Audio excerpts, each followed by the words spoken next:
आंध्र प्रदेश के वज़ीर आला चंद्रबाबू नायडू ने महानाडू इजलास के अख्तामी दिन रायलसीमा के लिए एक जामे तरक्याती रोड मैप की नकाब कुशाई की।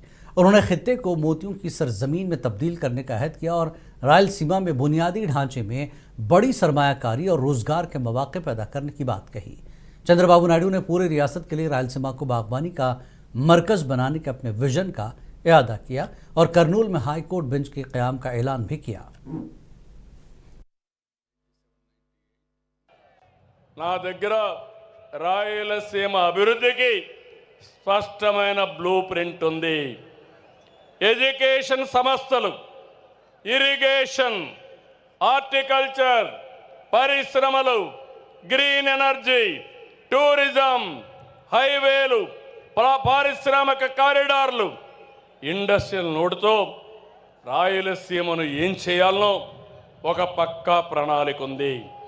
తిరుపతిలో ఐఐటి వచ్చింది, IISER, Indian culinary institute, Sanskrit university, కర్నూలులో ఉర్దూ యూనివర్సిటీ, ఐఐటి, అనంతపురంలో central university, national academy of customs, ఇవన్నీ తీసుకొచ్చాం. కడప హజ్ హౌస్ మొదలుపెట్టి 90% పూర్తి చేస్తే దాన్ని పూర్తి చేయలేని వాళ్ళు రాయలసీమను అభివృద్ధి చేస్తారా తమ్ముళ్ళు అని అడుగుతున్నా. 6 నెలల్లో కడప హజ్ హౌస్ని పూర్తి చేసి మీ అందరికీ అందుబాటులో తెస్తానని చెప్పి కూడా నేను మీకు తెలియజేస్తున్నా. లేపాక్షి,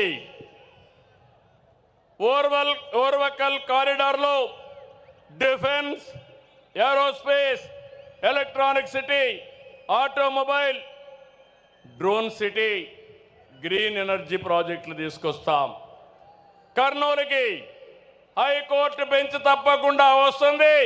ఇప్పటికే రికమెండ్ చేశాం, దీన్ని తెచ్చే బాధ్యత తీసుకుంటామని మరొక్కసారి హామీ ఇస్తున్నాను. తమ్ముళ్ళు, మొన్నే మీరు పేపర్లో చూశారు, బ్రహ్మణి స్టీలు ఆ రోజు నాటకాలు, ఓబులాపురం మైన్స్